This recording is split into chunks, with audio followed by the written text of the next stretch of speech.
Jangan lupa untuk subscribe YouTube channel Metro TV News dan nyalakan notifikasinya. Dan meskipun saat ini bisa dikatakan tren lagu itu adalah lebih arahnya ke K-pop gitu ya. Tapi Amanda, sebagai penggemar K-pop saya mau nanya iseng satu ya. Masih dengerin gak sih lagu-lagu ataupun juga musik tradisional? Ada campur sari, keroncong gitu.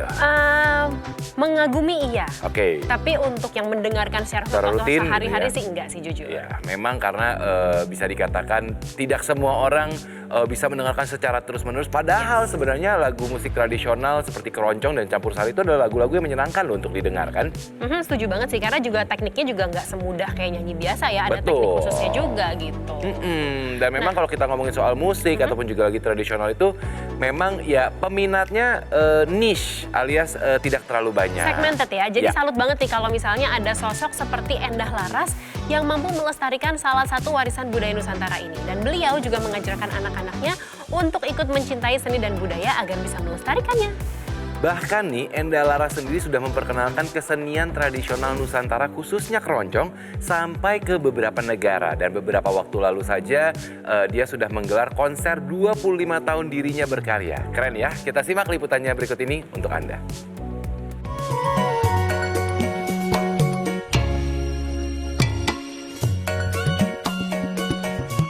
Yaning Tawang Ono Lintang menjadi lagu paling berkesan di benak Endah Laras, seorang seniman dan musisi keroncong kebanggaan tanah air.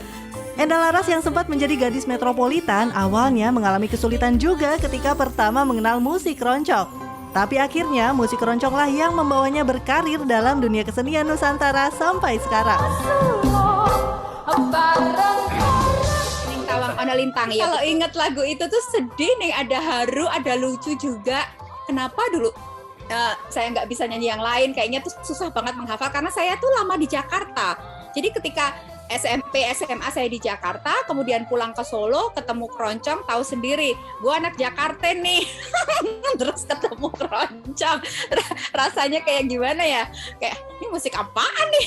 Kayak gitu. Jadi agak-agak susah untuk beradaptasi. Jadi lagu Yaning Tawang itu satu-satunya yang saya bisa. Itu adalah tonggak pertama saya menapakkan kaki di dunia entertain. Nah, setelah saya lulus SMA, saya ketemu dengan keroncong, dan setelah dari keroncong itu semakin banyak peta-peta yang harus saya singgahi. Jadi setelah dari keroncong ada campur sari, ada wayang, terus ada panggung teater, ada musik kontemporer, ada kolaborasi dengan banyak seniman-seniman baik dalam dan luar negeri, film dan sebagainya. 25 tahun sudah Endah Laras mendedikasikan diri berkesenian. Nah, ada cerita menarik di balik konser 25 tahun yang baru saja diselenggarakannya. Ada udang di balik batu, ada maksud lain di balik konser 25 tahunnya itu. Perilisan single baru bertajuk Tribute to Maestro Keroncong Waljina.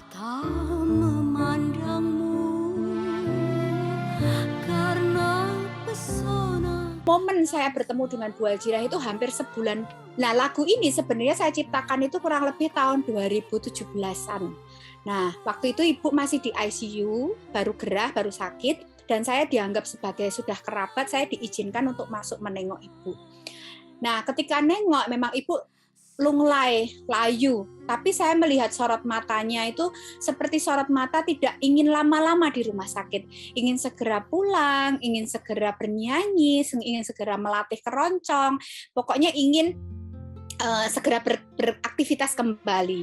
Nah, selepas itu saya cium tangan, saya pamit, dan di dalam perjalanan pulang tuh saya nyetir itu langsung mendapatkan melodi lagu Waljina itu.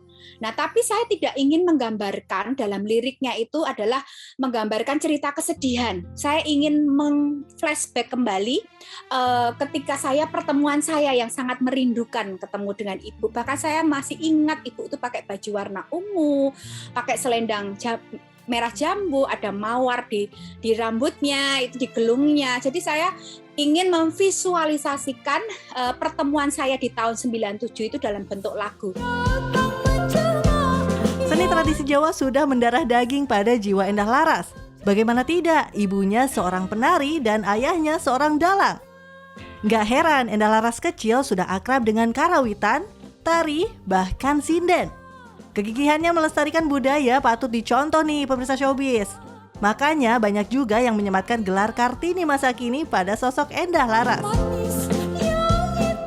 Istilahnya Kartini di dalam keroncong ya mungkin tidak karena kita tidak hanya belajar sejarah tentang keroncong, tidak hanya belajar bagaimana cara menyanyikan keroncong atau gimana atau ngulik apa tentang keroncong, tapi perlu diingat kita juga harus menciptakan sejarah baru di dalam keroncong supaya keroncong ini juga akan lestari, akan berkembang dan akan bisa adaptasi dengan zaman karena sekarang kan ya era milenial, supaya anak-anak muda tertarik mungkin juga bisa dikombin dengan kadang jazz, kadang dengan rock, kadang dengan apa atau lagu-lagu yang easy listening yang anak-anak itu mungkin bisa mendapatkan mendapatkan aura keroncong tapi dengan rasa anak-anak muda sekarang.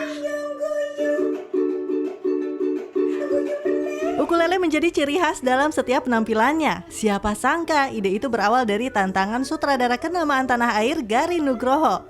Nggak tanggung-tanggung, tantangannya itu ia terima dan ternyata membawanya jauh melangkah hingga ke negeri seberang. Endah Laras membuat keroncong mendunia. Ketika saya membawakan lagu keroncong di negara lain dan apresiasi yang sangat luar biasa itu saya ya sempat menitikkan air mata ya, terharu ya. Ternyata memang budaya kita ini sangat-sangat membanggakan dan sangat-sangat dicintai negara-negara lain. Istilahnya mereka itu mengapresiasi sampai luar biasa, tidak hanya keroncong ya, saya bilang tidak hanya keroncong. Seni tradisi yang lain ya tari, ya musik, ya apapun yang berbau Indonesia itu mereka sangat-sangat mengapresiasi dan langsung istilahnya klebu di hati, klebu merasuk ke dalam hati. Bagi Endah Laras, seni adalah kegembiraan yang membawa warna pada hidup. Berbagai emosi bisa melebur ke dalam seni dan bisa terurai berkat seni juga. Luar biasa ya. Nah, kalian nih pemirsa showbiz, khususnya generasi muda, yuk kita mulai cintai beragam warisan budaya dari para empu ini.